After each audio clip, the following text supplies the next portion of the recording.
কার জন্য জিন্দেগি নষ্ট করবে?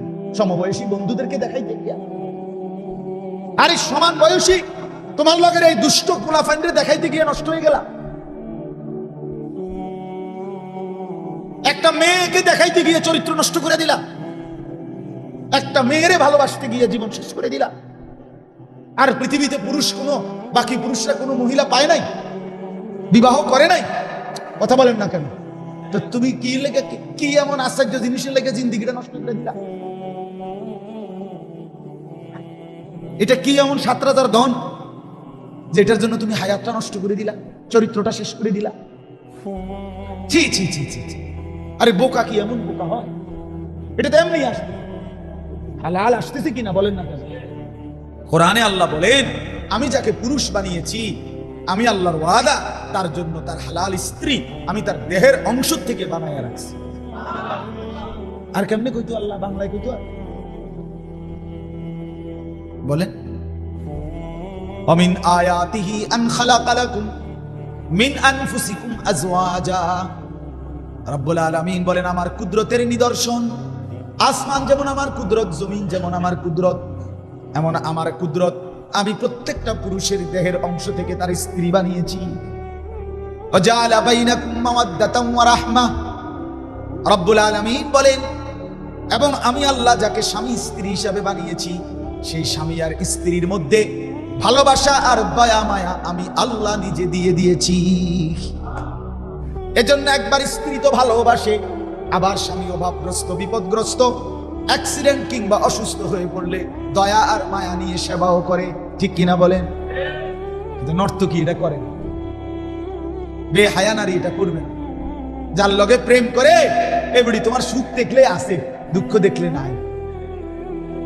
তোমার হাত ভাঙ্গা যাক না, ফাও ভাঙ্গা যাক, এরপরে তোমার লগে আর ভালোবাসা নাই, তোমার 3টা লাথি দিয়া চলে যাবে। কিন্তু স্ত্রী কি এমন হয়? কথা বলেন না, পবিত্র স্ত্রী কি এমন হয়?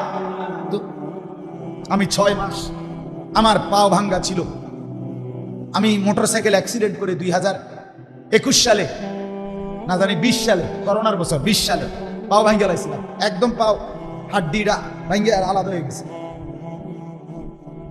6 মাস বিছানায় ছিলাম, 6 মাস। প্রথম 3 মাস তো এক সুতা নড়তে পারি, যেখানে আইনা হসপিটাল থেকে আইনা বয়াইছে আমার হাটে যেই পাশে দিয়ে, এখানেই পেশাব পায়খানা, অজু গোসল, নামাজ, খানা, খাদ্য, এক জায়গা 1 ইঞ্চি নড়চড় করতে পারি নাই, এইভাবে ভাঙ্গা ছিল পাও।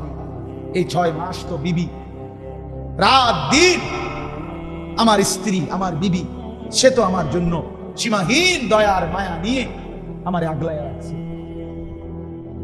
সে তো আমার সমস্ত জরুরতের যে কোনো পেশাব পায়খানা, খানা, খাদ্য সব কিছু হাসি মুখে বরং করে দিছে। সে তো সেবা করছে কেন? হালাল স্ত্রী হওয়ার কারণে, পবিত্র স্ত্রী হওয়ার কারণে, চরিত্রবান স্ত্রী হওয়ার কারণে।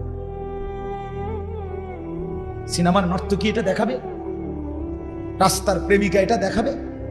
ছেলেদেরকে বুঝান, আপনাদের ছেলেদেরকে বুঝান, ওরা নষ্ট করে দিচ্ছে নিজের জীবন। ভিন নারী মোবাইলে যে নারীর ছবি দেখে, সে নারী নিজের টাকা রোজগার করে, তোমার রূপ দেখাইয়া সে টাকা রোজগার করে, তোমার টাকাও শেষ করে, তোমার শরীরের যৌবনও নষ্ট করে, তোমার শুধু খোয়ায় আর হেবড়ির শুধু লাভ। আর তুমি আহাম্মক, তুমি তো আহাম্মক দেখা, বেওকুফ দেখা তুমি দেখো, তোমার জীবনও যায়, যৌবনও যায়, কিন্তু বেটির কি পয়সা কাম। নাউজুবিল্লাহ, নাউজুবিল্লাহ। আল্লাহ আমাদেরকে বিবেক দান করেন, বুঝ দান করেন, ঈমান আমলের দৌলত দান করেন। আমার বাপ, আমি হয়তো একটু শক্ত বলে ফেলছি, বেশি খোলামেলা বলে ফেলছি, কিন্তু এরপরেও আমাদের দরকার, আমাদের ছেলেদের হালাত বদলানো দরকার। আমাদের ছেলেদের এমন হবে কেন? মুসলমানের ছেলে 24টা ঘন্টা মোবাইলের থেকে যেন চোখটাও তুলতেছে, হাঁট সাইতে সাইতে হাঁটে, মোবাইল সাইতে সাইতে হেঁটে হাঁটে, মোবাইল সাইতে সাইতে পেশাব করে, মোবাইল চাইতে চাইতে টয়লেট বাথরুমের মধ্যে আপনার জরুরত সারে, মোবাইল দেখতে দেখতে ভাত খায়। আর এটা কি অপদার্থ? এরকম অপদার্থ হয় কেন? এটা মানুষের বাচ্চা এত বেউকুফ হয় কেন? জিন্দিগি পুরাটা বড় মোবাইলের হাতে দিয়ে দিলা, এটা কেন ধরনের? এটা কেমন রুচি আপনি বলেন? আমি অনেক সময় দেখছি আমার গাড়ি রাস্তার পাশে ছেলে পেলে মোবাইল টিপতে টিপতে যাই, পুরা হরন কানের কাছে তুলে সাপ দিয়ে ধরে ড্রাইভার, তারপরে গিয়ে ডাকাইতে টের পায় যে কি আছে, গাড়ি আছে। এর আগ পর্যন্ত এতটা নেশা মোবাইলে। বলেন মানুষ, আমরা বুঝি এটা তো একটা জরুরত। টেলিফোন এক সময় ছিল, এটা প্রয়োজন। চিঠি এক সময় ছিল প্রয়োজনের জন্য, ডাক পিয়ন প্রয়োজনের জন্য, মোবাইল এটা আমার প্রয়োজন, যোগাযোগের জন্য হইতেই পারে, জরুরত, এটা প্রয়োজন। কিন্তু এটা কি 24 ঘন্টা এটার মধ্যে পড়ে থাকতে হইব এই জন্য? তো বাকি কাজ দুনিয়ার হবে কি? দেশের উন্নয়ন হবে কিভাবে? ইসলামের উন্নয়ন হবে কিভাবে? মানবতার উন্নয়ন হবে কিভাবে? ছেলে পেলেদেরকে বুঝাবো, নাইলে মুশকিল আছে। দেশও নিচে পড়ে যাবে, ইসলামও নিচে পড়ে যাবে, নিজের দুনিয়াও শেষ, আখিরাতও শেষ। আমি জানি বাবা, বিশ্বাস করেন, আমি দুঃখে বলি, আমাদের কাছে ছেলেরা নিজেদের অবস্থা বলো, হালাত বলো, শুনতে কলিজা শুনতে কাই পাও। ছেলে পেলেদের দুরবস্থার কথা শুনি, দুরবস্থা। আল্লাহ তাআলা আমাদের ছেলেদেরকে বুঝ দান করে। মুসলমানের ছেলে নামাজ না পড়লে বাপ চেহারা মলিন হয়ে যায়। চেহারার দিকে তাকায় দেখেন, বেনামাজি ছেলেদের চেহারা তাকায়, কত পাউডার ডলে, কত ফেয়ার এন্ড লাভলি লাগায়, কত কিছু যে দেয়, এরপরেও মুহিউস সুন্নাহ হযরত মাওলানা শাহ আবরারুল হক রাহমাতুল্লাহ আলাইহি, ভারতের এক বড় বুজুর্গ, থানভী রাহমাতুল্লাহ আলাইহির খলিফা, তিনি বলেন যে বেনামাজি, যে নাফরমান, হযরত বলেন আমি চ্যালেঞ্জ করে বললাম তোমরা তার কাছে গিয়ে দেখো, তার শরীরের মধ্যেই 24 ঘন্টা দুর্গন্ধ বিরাজ করে। তার শরীরের মধ্যে কি দুর্গন্ধ, এটা শরীরটাই দুর্গন্ধ, দুর্গন্ধ। এজন্য ইমানদার যারা নামাজি মানুষ দেখেন আপনি, এই মুরব্বীদের মধ্যে যারা নামাজি, ছেলেদের মধ্যে যারা নামাজি, এবড়া কোন এত পাউডার মাউডার কিচ্ছু সেনেও নাই, ডলনও লাগে। নামাজের সেজদাই তার শরীরের মধ্যে পবিত্র ঘ্রাণ তৈরি করে। আপনি দেখেন, আপনি দেখেন। এজন্য দয়া করে আমি যে আয়াতখানা পড়েছি,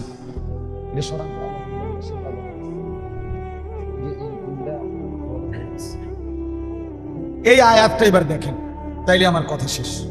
এই আয়াতের প্রসঙ্গকে সামনে রেখেই বলছি। এই আয়াতের কথাটা হইল কোরআনুল কারীমের 16 নম্বর পারা 19 নম্বর সূরা, সূরায়ে মারইয়াম। এই সূরার 159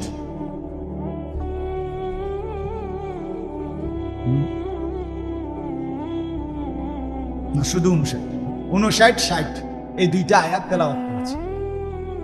আয়াতের মূল কথা হলো এই, আমরা প্রত্যেকেই জানি, আগে একটু কথা বুঝেন, পিছন থেকে আসে আয়াতে।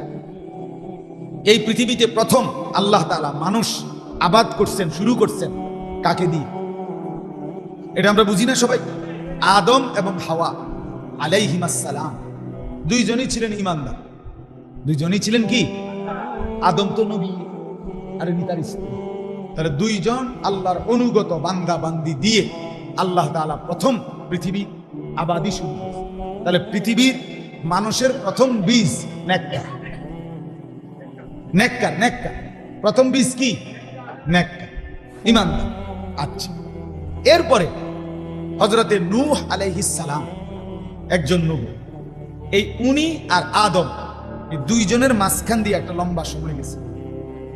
এই সময়টাতে মানুষ হয়ে গেছে দুই রকম, কিছু ঈমানদার, কিছু বেঈমান, কুফর, শিরিক, আল্লাহর নাফরমানি। আল্লাহ তাআলা তখন নবী পাঠালেন, নূহ আলাইহিস সালাম। মাঝখান দিয়ে আরো দুইজন নবী আছে, হযরত শীশ আলাইহিস সালাম, হযরত ইদ্রিস আলাইহিস সালাম। ওনারা নূহ নবীর আগের নবী। তো এরপরে পৃথিবীতে আসলেন নূহ আলাইহিস সালাম। নূহ নবী 950 বছর এক টানা এই অবাধ্য জাতিকে আল্লাহর দিকে ডাকছে। কয় বছর? 950 বছর। কিন্তু বাপ খামখেয়ালি কথা, 950 টাকা আর 950 বছর। আমি এটা সবসময় বলি, 950 টাকা মানে 50 টাকা কম 1000। এটা সামান্য, কিন্তু 950 বছর এই আমরা এখানে যারা বসছি, আমগো প্রত্যেকের একসাথে হায়াত এবং বাপ দাদা 14 গোষ্ঠীর হায়াত মিলাইলেও 950 মিলাইতে কষ্ট হয়। কথার কথা, এতটা লম্বা সময় তিনি আল্লাহর দিকে মানুষকে দিয়েছেন। বিনিময়ে ওনার হাতে কালেমা পড়ছে সর্বোচ্চ 80 জন। 80 জন। কত জন? আচ্ছা কম তো কেমন ডাকাইতেছিল মানুষ, মানুষ ফাত্তরের মতো আছে, ঠিক না? আল্লাহ তো 950 বছর পরে আল্লাহ তাআলা সিদ্ধান্ত শুনাইলেন, নূহ আর হবে না, ঠিক আছে, তুমি অনুগত যারা তাদেরকে নিয়ে নৌকায় উঠে যাও, বাকিদেরকে আমি তুফান দিয়ে ধ্বংস করে দেব। মানে আমি সংক্ষেপে বলতেছি, আল্লাহ তাআলা বাকিদেরকে তুফান দিয়ে ধ্বংস করে দিলেন। নূহ নবী তার সঙ্গীদেরকে নিয়ে নৌকার মধ্যে বেঁচে রইলেন। ঠিক আছে না কথা? এই যে বাকিদেরকে ধ্বংস করলেন, তখন পুরা পৃথিবীতে আর কোথাও কোন একজন নাফরমান পাপী অবাধ্য ছিল, সব শেষ। এই দ্বিতীয়বার আবারও নৌকার থেকে যারা নামলো এবং পৃথিবী আবাদ হলো আবারও, এটা শুধুই ঈমান, শুধুই কি বলেন না? তাহলে কয়বার হইল? একবার আদম হাওয়া দিয়া পৃথিবী আবাদি শুরু করলেন, তাও দুজন কি নেককার, মাঝখান দিয়া একটু সদরবদর হইল। তো আল্লাহ তাআলা আবার নূহ নবীর মাধ্যমে ওনার ঈমানদার সঙ্গীদেরকে রেখে বাকিদেরকে ধ্বংস করে বললেন, যাও আবার প্রথমতে শুরু করলাম, আগেরটা আবারও কি করলাম, বেঈমান সাফ করে দিলাম। এইবার আবারও ঈমানদার নূহ নবী এবং তার অনুসারীদেরকে নিয়ে আমি আল্লাহ তাআলা দুনিয়া আবাদি শুরু করলাম। নূহ নবী আল্লাহ তাআলা বলেন, এইবার নূহ নবী এবং নূহ নবীর বংশধর আরে অনুসারী ওই যে 70-80 জন, এদের পরে যারা আসবে কিয়ামত পর্যন্ত, ধীরে ধীরে ধীরে ধীরে এরা এদের উত্তরসূরি। এরা কাদের উত্তরসূরি? নূহ নবী এবং তার সঙ্গীদের উত্তরসূরি কিনা বলেন না? উত্তরসূরি বুঝেননি? ওয়ারিস। আমি আমার বাবার কি উত্তরসূরি, আমার বাবা হলো পূর্বসূরি, আমি হলাম কি উত্তরসূরি। তাহলে পূর্বসূরি হলো নূহ এবং তার ঈমানদার সঙ্গীরা, আর এরপরে যারা আসবে কিয়ামত পর্যন্ত তারা কি উত্তরসূরি। এই আল্লাহ তাআলা এই আয়াতে 59 নম্বর আয়াত এবং আগের আয়াত থেকে আল্লাহ বলছেন, এই পরবর্তী উত্তরসূরি হবে 2 রকম, পরবর্তী জেনারেশন হবে 2 রকম। কয় রকম? ওয়ারিস হবে 2 রকম, 1 উত্তম ওয়ারিস, 2 নিকৃষ্ট ওয়ারিস। একদল হবে সর্বযুগে, আল্লাহ বলেন সর্বযুগে একদল থাকবে উত্তম ওয়ারিস, উত্তম উত্তরসূরি, আরেক দল হবে নিকৃষ্ট। দেখার বিষয় হলো তুমি কোন দল, খালাস। দেখার বিষয় হলো আমি কোন, কথা বুঝেন নাই? এখন আল্লাহ তাআলা বলেন উত্তম উত্তরসূরি হবে কারা, উত্তম ওয়ারিস হবে কারা? আল্লাহ তাআলা বলেন উত্তম উত্তরসূরি হলো তারা আল্লাহর আয়াত, আল্লাহর কোরআন, আল্লাহর ওয়াহি, আল্লাহর নাম শুনলেই যারা সেজদায় লুটিয়ে পড়ে, আল্লাহর ভয়ে কাঁদতে শুরু করে।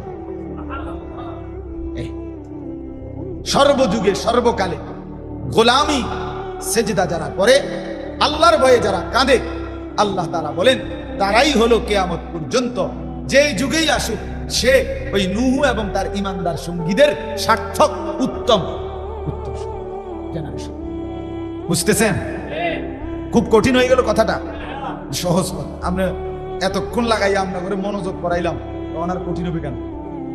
এতগুলো ধমকাধমকি আগের উদ্দেশ্যই তো হইল মনোযোগ দিয়ে শোনেন লাগে, নাহলে এই সেটা কারণ হইবে। কথা বুঝছেন?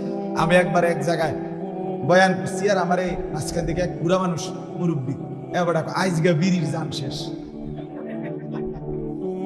বিড়ির জান শেষ, আইজকে যেই ডলা দিচ্ছে আইজকে বিড়ির জান শেষ। এই জন্য বললাম আসলে এতগুলো কথা ধমকাধমকি করার মাকসাদ আমনগর লগে আমার একটা বিরাট কাজ যায় লেগে তো নাকি? কথা বলেন, কোনো ঝগড়াঝাটি আছে? কোনো মহব্বতে বলছি, মহব্বতে বলছি, ভালোবাসায় বলছি, ভালোবাসায় বলছি। আমি প্রতিদিন বলি বাপ, মাকসাদ একটাই, আমরা কেউ বলে কেউ শুনে, কিন্তু উদ্দেশ্য কি? উদ্দেশ্য মিলেমিশে একসাথে হবো জান্নাতি। এটাই আমার একসাথে জান্নাতি হতে চাই, বড় মজা হবে বাপ।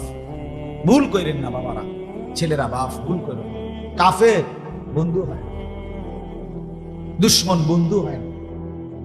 এই ফেসবুক ওয়ালা ইউটিউব ওয়ালা আমাদের বন্ধু, আমাদের বন্ধু আল্লাহ, আমাদের বন্ধু রাসূলুল্লাহ সাল্লাল্লাহু আলাইহি ওয়াসাল্লাম, আমাদের প্রিয় কাবা, আমাদের প্রিয় মদিনা। পরশুদিন আমার এক কাছের মানুষ, কলিজার টুকরা মানুষ, আমার বন্ধু নুরুল আলম কোম্পানিগঞ্জের ব্যবসায়ী, আমার শায়েখ আরিফ বিল্লাহ আল্লামা মুফতি মুশতাকুল নবী সাহেবের একেবারে কলিজার মানুষ। সে উমরা থেকে আসছে, এই 2-3 দিন। আমারে বলতেছে ভাই, রাত্রে ফোন দিছে, আমার বলতেছে ভাই আপনি এক কথা বলছেন, এই কথাই উমরায় বারবার মনে হয়েছে, আপনার জন্য দোয়া করছি। কি বলছিলাম? আমি বলছিলাম যে এই চোখ, এই 2 চোখ, যেই চোখ কালো গিলাফ দেখে নাই, সবুজ গম্বুজ দেখে নাই, সে চোখ দেখলো কি? সে চোখ জীবনে দেখলো কি? মক্কার কাবা ঘরের কালো গিলাফ যে দেখে নাই, মদিনার রওজা পাকের সবুজ গম্বুজ যে চোখ দেখে নাই, আহা সেই চোখ আর দেখলোটাই কি? দেখার মজা পাইলই কি? দেখার স্বাদ পাইল? নবী সাল্লাল্লাহু আলাইহি সাল্লাম যেখানে সশরীরে আছেন, জীবিত আছেন, সেখানে গিয়ে দাঁড়াইতে পারার মতো সৌভাগ্য জীবনে আর আছে। আরে যদি 1 কোটি টাকা ব্যয় হয়, মুমিনের স্বপ্ন থাকা উচিত যে বন্ধুর সামনে একবার গিয়ে দাঁড়াবো। সুপারিশ চাইবো যার কাছে, তার সামনে গিয়ে দাঁড়াবো। হাউজে কাউসারের পানি চাইবো যার কাছে, তার সামনে গিয়ে দাঁড়াবো। এর চাইতে বড় স্বপ্ন মুমিনের আর চিন্তা। আল্লাহর ঘর দেখব, কাবার গিলাফ ছিল, এর স্বাদই আলাদা, অনুভূতি আলাদা। আপনাদেরকেও বলবো, রাসূলুল্লাহ সাল্লাল্লাহু আলাইহি সাল্লামের ভালোবাসা নবীর অনুসরণের মাধ্যমে, নবীর জীবন গ্রহণ করার মাধ্যমে, নবীকে ভালোবাসার নামে শুধু খানা খাদ্যরে প্রিয় বানায়, শুধুই জিলাফি, শুধুই বিরিয়ানি, শুধুই খিচুড়ি। আমার বাপ, নবীর ভালোবাসা না। নবীর ভালোবাসা নবীকে কলিজা দিয়া গ্রহণ করা। নবীর ভালোবাসা আপাত মস্তক জীবনটা নবীজির সুন্নাতের উপরে উঠা। আমার খুলনার হযরত আরিফ বিল্লাহ হযরত মাওলানা মুফতি নুরুল আমিন সাহেব হযরত বলেন, নবীজির ভালোবাসা যদি কেউ বাড়াইতে চায়, নিজের মধ্যে আনতে চায়, তার 5টা কাজ করা উচিত। কয়টা? 1, প্রত্যেক সোমবারে রোজা রাখা। নবীজি আজীবন প্রত্যেক সোমবারে রোজা রাখতেন। কিবারে? হ্যাঁ, বিশ্বাস করে আপনি একারে যেই কোনো হুজুরের জিজ্ঞেস, একারে যেই লাইনের হোক, একারে কালা টুপি, সাদা টুপি, সবুজ টুপি, হলুদ টুপি, নীল টুপি, যে রুম হুজুর, যে রুম আপনারা জিজ্ঞাসেন যে নবীজি সোমবারে রোজা রাখতেন। নবীজিকে জিজ্ঞেস করছে, হে আল্লাহ রাসূল সাল্লাল্লাহু আলাইহি ওয়াসাল্লাম, আপনি সোমবারে রোজা রাখেন কেন? নবীজি বললেন 2 কারণ। 1, প্রত্যেক সোমবার আমি মিলাদুন নবী পালন করি। 2, সোমবারে আমার উপরে কোরআন নাযিল হয়েছে। ফিহি বলি, নবীজি বলেন, আমি সোমবারে জন্ম নিয়েছি, আমার উপরে সোমবারে কোরআন নাযিল হয়েছে। আমার বাপ একেবারে স্পষ্ট কথা, একেবারে খোলামেলা পরিষ্কার কথা। নবী নিজে বলেন, প্রত্যেক সোমবারে আমি রোজা রাখি এজন্য যে আমি জন্ম নিয়েছি, বুলিত্তু, আমার মিলাদ। তাহলে নবী নিজের মিলাদ প্রতি সোমবারে বছরে 52 সপ্তাহ নবী মিলাদুন নবী পালন করতেন। আমনে কেন বছরে 1 দিন পালন করবেন? আমনে কেন মাসে 1 দিন পালন করবেন? কথা বলেন না কেন? আমার এই কথাটা যদি মিথ্যা হয়, তো আমনে আমারে আবার যে হুজুরে বলছে মিথ্যা, এটা জানাইয়া আমনে আমারে খবর দিলে, আমি চ্যালেঞ্জ করলাম, এই ভিডিওতে রেকর্ডিং হবে, আমনে আমারে আবার খবর দিয়ে আমনে মাইজ রাস্তাতে আমার বিচার হবে। একের রাস্তার মাইজখানে বিচার হবে। নবী সাল্লাল্লাহু আলাইহি সাল্লাম আজীবন প্রত্যেক সোমবারে কি রাখতেন? নিজে বলছেন কেন, উত্তর দিচ্ছেন নবী, আমার মিলাদ, আমার জন্ম। তাহলে তিনি মিলাদুন নবী পালন করতেন 52 সপ্তাহ। 2 নম্বর হলো তিনি মিলাদ পালন করতেন না খাইয়া। রোজা মানে তো সকালে পরোটা, দুপুরে ভাত আর সন্ধ্যা ইফতারি, এটারই তো রোজা বলে। তাহলে না খাওয়াকে রোজা বলে না খাওয়াকে রোজা বলে? তো তিনি রোজা রাখতেন, মিলাদ পালন করতেন না খেয়ে। আমনে কোন খাইয়া? হ্যাঁ, আমনে বিরিয়ানি খিচুড়ি, আমনে ডেগে ডেগে 18 ডেগ। হ্যাঁ আচ্ছা, আমার কথা কাটছান, রাগ হইয়েন। আমনে আমি দুজনে হাসরের ময়দানে থাকবো, আমনও জিগাইবেন আমিও জিগাবো, বুঝা পড়া হবে।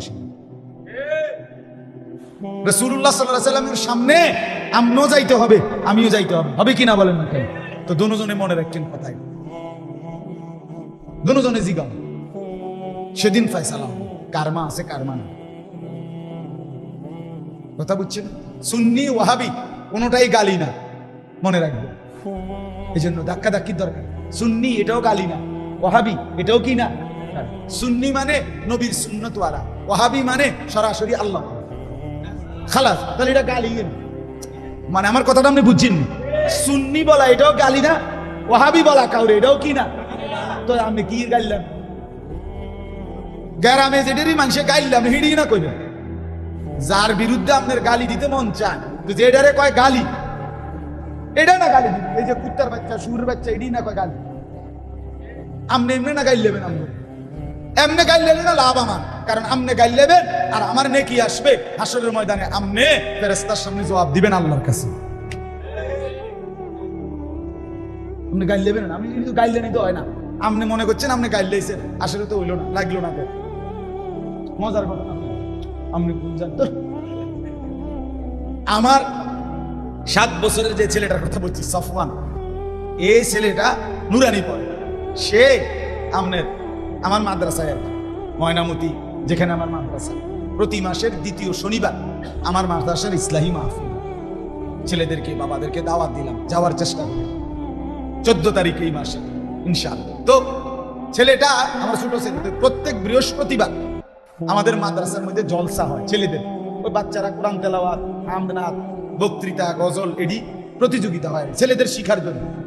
তো আমার হুজুররা বললো, হুজুর আপনার ছেলে যে সফওয়ান, তারে প্রত্যেক সপ্তাহে কইতে কয় না কিছু, বুঝেন না? কোথায় শর্মায় ওই হেঁটে সুডুমিয়ারে।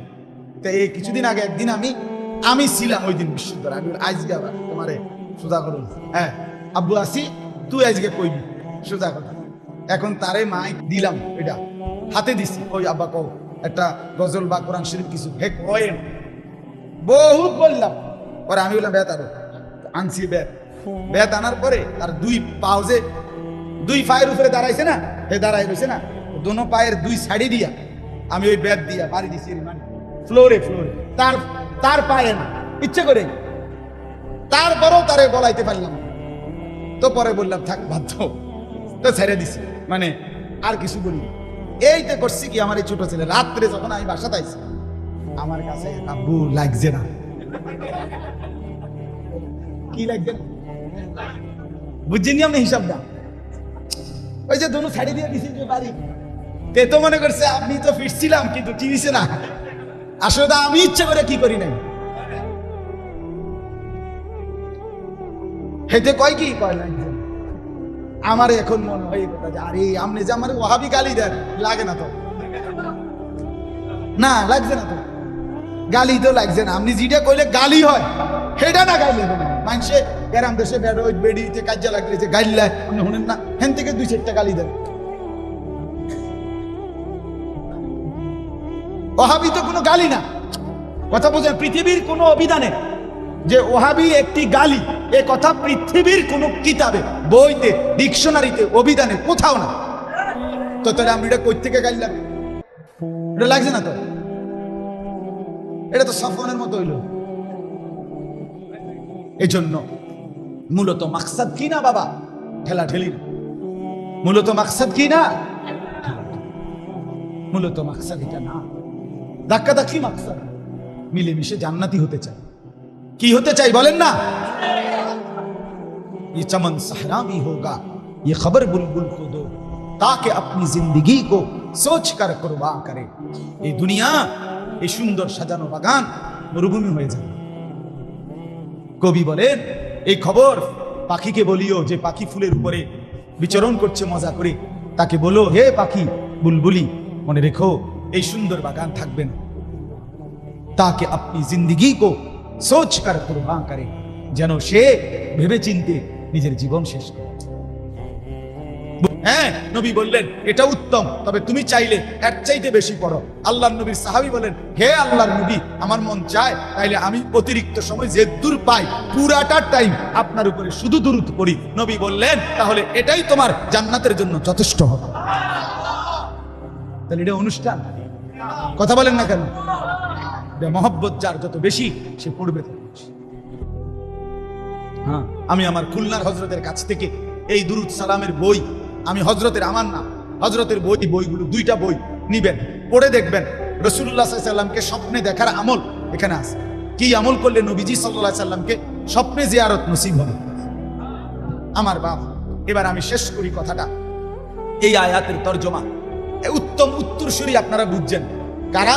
যারা আল্লাহর সেজদা করে এবং আল্লাহর ভয়ে কি করতে থাকে? কাঁদতে। এবার এই আয়াত দেখেন, আল্লাহ বলেন ফাখালাফা মিন বাদিহিম খালফুন, আল্লাহ বলেন আর এরপরে ওই যে নূহ আলাইহিস সালাম এবং তার ঈমানদার সঙ্গীদের পরে উত্তরসূরি হবে কয় রকম? বলেন না, বলেন। শেষ, আরে 5টা মিনিট, কথাটা শেষ। কয় রকম উত্তরসূরি বলেন না? এই উত্তম উত্তরসূরি বুঝছেন কিনা? যারা আল্লাহকে সেজদা করে এবং কি করে? আল্লাহর ভয়ে কি করে? কাঁদতে থাকে, মানে আল্লাহর গোলামি করে, বন্দেগী করে। আর 2 নাম্বার হলো নিকৃষ্ট উত্তরসূরি। আল্লাহ বলেন অতঃপর আসতে থাকবে সর্বযুগে নিকৃষ্ট উত্তরসূরি। কারা? যাদের মধ্যে 2টা বৈশিষ্ট্য, নিকৃষ্ট উত্তরসূরি, নিকৃষ্ট জেনারেশন, নিকৃষ্ট প্রজন্ম, নিকৃষ্ট বংশধর, নিকৃষ্ট আপনার পরিবার। কারা? যার মধ্যে 2টা গুণ আছে। এক, আদাউস সালাহ, আল্লাহ বলে যারা নিয়মিত নামাজ নষ্ট করে। আপনার যেই ছেলে, আপনার যেই মেয়ে, আপনি এবং আপনার পরিবার যারা নামাজকে নিয়মিত বাদ দেয়, নষ্ট করে, তারা হচ্ছে নিকৃষ্ট উত্তরসূরি, মন্দ প্রজন্ম, নিকৃষ্ট প্রজন্ম। 2 নাম্বার ওয়াত্তাবাউশ শাহাওয়াত, সব কাজ যারা নিজের মনের খেয়াল খুশি মতো, আমার মনে যাচ্ছে, আমার মনে যাচ্ছে। চাচা, সামনের রুমে সোফাটার লগে দিয়া টেলিভিশনটা কি লেখা থইছে? আমার মন চাইছে। নাকি কোরআন সুন্নাহর কারণে? কথা বলেন না কেন? আমার মন চাইছে। জীবনে কখনোই মেসওয়াক করেন না, সব সময় ব্রাশ এবং টুথপেস্ট দিয়েই দাঁত মাজেন, মিসওয়াক করেন না কেন? আমার মন চাইছে। ছেলেটাকে জিজ্ঞাসা করেন, বাবা তুমি যে 1 ওয়াক্ত নামাজ পড়ো না? আমার ইচ্ছা। তুমি যে রাস্তার পাশে খাড়াইয়া মুতো, ঘটনাটা কি তা? আমার ইচ্ছা। তুমি যে মেয়ের পিছনে পিছনে ঘুরো, কি ব্যাপার? আমার ইচ্ছা। ঠিক কিনা বলেন না কেন? যে কথায় কথায় নিজের ইচ্ছা মতো চলে, আল্লাহ বলেন এটা নিকৃষ্ট উত্তরসূরি, নিকৃষ্ট জেনারেশন, নিকৃষ্ট বংশ। এখন পরিণতি কি? আল্লাহ বলেন ফাসাউফা ইয়ালকাউনা গাইয়া, জাহান্নাম কয়টা কোন তো? আবার কোন? তাহলে নিকৃষ্ট উত্তরসূরির পরিচয় কয়টা? এক, কি? নামাজ নষ্ট করে। কোন কোন? 2 নাম্বার হলো আপনার মন চাহি জিন্দগি, মন চাহি জিন্দগি, মন চায় নামাজ ইচ্ছাকৃতভাবে ছেড়ে দিবে, জানা আরো আশ্চর্য হবে। এটা করলে তো আরো মারাত্মক কথা। নামাজ নষ্ট করার অর্থ কি? যে নামাজ পড়ে না সে না। হ্যাঁ, বুঝেন নাই কথাটা শরীফ ভাই? না না না, বেনামাজি না, নিকৃষ্ট, নিকৃষ্ট উত্তরসূরি সে। আল্লাহ বলছে যে নামাজ পড়ে না, হেতে না, হেতে না, হেতে না। যে নামাজ পড়ে এই লোক কিরকম? যে নামাজ পড়ে কিরকম নামাজ? 1 নাম্বার, যে জামাত ত্যাগ করে সে নামাজ নষ্ট করে, খোদার কসম কাফসি। 1, 2, যে নিয়মিত ঘরে নামাজ পড়ে অভ্যস্ত বানায় ফেলে নিজেকে, সে নামাজ নষ্ট করে। 3, নামাজের ফরজ, ওয়াজিব, সুন্নত, মুস্তাহাব ঠিক মতো যে আদায় করে না, সে নামাজ নষ্ট করে। 4, নামাজে এক অঙ্গ থেকে আরেক অঙ্গ যাওয়ার ক্ষেত্রে যে ধীরস্থির ভাবে নামাজ পড়ে না, সে নামাজ নষ্ট করে। তাইলে যে নামাজ পড়ে না হেতে কিতা? এতে কোনো বেড হইতে না, না না, হে কোনো উত্তরসূরি না, এতে কোনো ফেলাস্টিক। বিশ্বাস করেন না, এ কোনো মানুষের কাতারে নাই, না না, এ সিরিয়ালে নাই, এর কোনো নামে নাই, এর কোনো নামে নাই। এটা কোনো ফায়জামাও না, প্যান্টও না, হাফ প্যান্টও না, মারু হাফ প্যান্ট, এটা কোনো কামের নাই, এটা আকাম। এ গনাতে নাই, আপনি কোন এটা করছিলেন?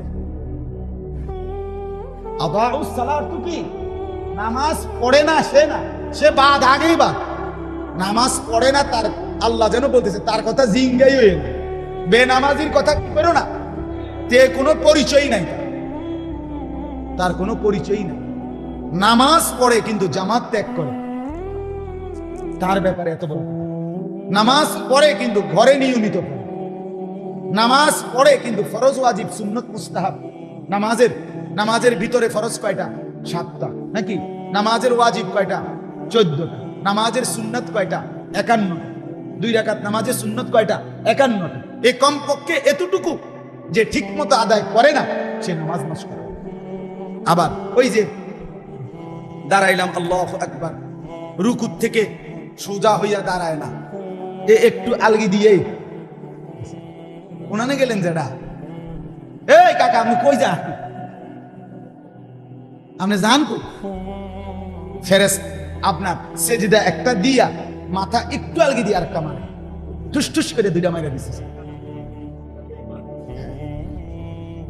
ঠোকর মারে। ফেরেশতা ডাইন কাদের থেকে হাসে, কিরে ফেরেশতা হেমিয়ার জিগা, কিরে দোস্ত কিতে লিখতাম, কিতা লিখতাম, কিতা দোস্ত বুঝতে তো আছি না, এবার এরকম করে কা। ফেরেশতা বিশ্বাস করে, ফেরেশতা হাসে। এবারে বাম কাদের ফেরেশতা হাসে, যে উস্তাদ তুই জন বুঝোস না, আমি তো কোনো নেকি লেখুন না, আমি তো এমনি গুনাহ লেখুন না, তুমি ডাইন কাদের গুনাহ নেকি লেখো, তুমি জন হাসি দিলা, তা আমি তো উত্তেলনের কথা। আল্লাহ আমাদেরকে মাফ করবেন। অতএব তামাশা বাজবে, ফাসাউফা ইয়ালকাউনা গাইয়া। রব্বুল আলামিন বলেন, তাফসীরে লিখছেন, নবীজি বলেন, আমার উম্মত 7টা জাহান্নামের মধ্যে একটা নিকৃষ্ট গর্ত আছে, জাহান্নামের একটা গুহা আছে, যেই গুহাটার নাম হচ্ছে গাই গাই গাই গাইয়ুন। এটা জাহান্নামের গুহার নাম, গর্তের নাম।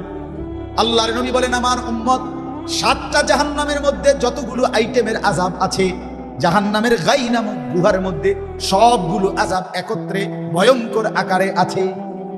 2 নম্বরে আল্লাহর নবী বলেন, গাই নামক গুহার আযাব এতটা ভয়ঙ্কর, উম্মত জাহান্নামের বাকি 7টা জাহান্নামের গাই নামক গুহার আযাব থেকে জাহান্নামের বাকি অংশ আল্লাহর কাছে পানাহ চায়।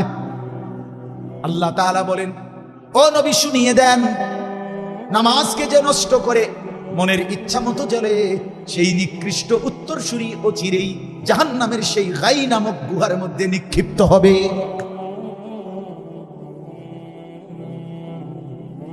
বন্ধু আমার, নাফরমানি কইরা তোমরা যেমন ভাত খাও, সেজদা দিয়েও আমরা ভাতে খাই, অতিরিক্ত কোনো বেনিফিট নাই। জিনারে ভাইয়া, তুমি যেটারে ফাঙ্গাস খাও, আমরা কোন এটার তেলাপিয়া করি না, একই কথা, ঠিক কিনা বলে? সেজদাওয়ালা গরুর গোশতে যে মজা পায়, সেজদা ছাড়াওয়ালাও একই মজাই। কথায় দুনিয়া বেশি ভোগ করা যায় না, আলগা কিচ্ছু নাই। আজকে যারা এশার নামাজ, ঈদের দৌড় জান্নাত মিলছে তো। হাদিসে আছে, নবীজি বলছে, ইসরাফিলের ফু দিলে কিয়ামতের দিন ইসরাফিল যখন ফু দিবে, সব কিছু ধ্বংস হবে, ইল্লাল মাসাজিদ, মসজিদ ব্যতীত। কি ব্যতীত? নবীজি বলেন, মসজিদ একটি আরেকটির সাথে মিলবে, সব মসজিদ একত্রে কাবা ঘরের সাথে মিলবে, একসাথে জান্নাতে চলে যাবে। এই জন্য মসজিদের দান কোন শেষ নেই। সভাপতি মরে যাক, সভাপতির বাপ মরে যাক, আমনে টিয়া মাইন নেই, মসজিদের দান কি নেই? না না, কেমন মারি যাবে? এটা তো জান্নাতে যাবে, জান্নাতে যাবে। এই জন্য মসজিদের কাজে বেশি থেকে দিছি একবার 5,000 টাকা, হুজুর আপনি আবার দেন, আবার দেন, আবার দেন, আবার দেন, যতবার দিবেন খোদার কসম আপনাকে মসজিদওয়ালাদের অন্তর্ভুক্ত গণ্য করা হবে। এই জন্য মোল্লার দৌড় মসজিদ পর্যন্ত। আপনি এটা আমার যদি কইয়া আল্লাহর কাছে বসাইতে পারেন তো ভালো। বুঝেন না কথাটা? এই পাবলিক কইতে কইতে যদি আল্লাহ কয় আচ্ছা তোরে জন এত মানুষ কয় মোল্লার দৌড় মসজিদ, আমিও গ্রহণ করে নিলাম, খালাস আমি তো সেরে গেলাম। আপনি যে আমারে মোল্লার দৌড় সাধুয়ান পর্যন্ত কোন নাই, আপনার শুকর আমার তো এক কাপ চা খান। আপনি যে আমার এটা কোন, আপনি যে আমার এটা কোন মোল্লার দৌড় সাধুয়ান পর্যন্ত, এটা তার বলেন না। মাশাআল্লাহ, আপনি আমার বহুত বড় মুহসিন বন্ধু। এজন্য ফাসাউফা ইয়ালকাউনা গাইয়া, সে নিকৃষ্ট জাহান্নামের গর্তে নিক্ষিপ্ত হবে। কথা শেষ। আল্লাহ তাআলা বলেন ইল্লা মান তাবা ওয়া আমানা ওয়া আমিলা সালিহান, হ্যাঁ যে তওবা করে পিছনের গুনাহ ছেড়ে দেয় এবং আমি আল্লাহর উপরে ঈমান আনে এবং নেক আমল শুরু করে, ফাউলাইকা ইয়াদখুলুনাল জান্নাতা, আমি ওয়াদা দিলাম এরা সকলেই জান্নাতে প্রবেশ করবে। ওয়ালা ইউযলামুনা শাইআ, আল্লাহ বলে বান্দা আবার ভাইব না যে তোমার আগের গুনার কারণে না জানি আবার জান্নাত নি দেয়নি। আল্লাহ বলে না, এক বিন্দু জুলুম করা হবে না, পিছনের কারণে লজ্জা দেওয়া হবে না। যদি তওবা করো, যদি বান্দা গুনাহ ছেড়ে দাও, আর করবা না, ওয়াদা দাও, লজ্জিত হয়ে মাফ চাও, নতুন করে বন্দেগী শুরু করে দাও। যদি বয়স 90 হয়, যদি 70 বছরও হয়, আমি আল্লাহ ফেরেশতার আমলনামা থেকে তোমার পেছনের জিন্দেগীর সব গুনাহ ধুয়ে মুছে সাফ করে দেব। এটাই শুন, এটাই শুন। আর লজ্জা দিবেন মানে বুঝেন নাই কথাটা? জুলুম করে লজ্জাও দিবে না। জুলুম মানে কি? মানে হলো আমরা দুনিয়ার মধ্যে অনেক সময় বলে ফেলি বেচারা অন হয়তো নামাজ রোজা ধরছে, দাড়ি রাখছে, আল্লাহ বিল্লাহ শুরু করছে, এবারে আরে এদিন কেন চিনি না আপনারে, হ্যাঁ নতুন বুজুর্গির ভাব রয়েছেন। বুঝেন না কথাটা? আমনে কি জাতের আছিলেন আমরা জানি না।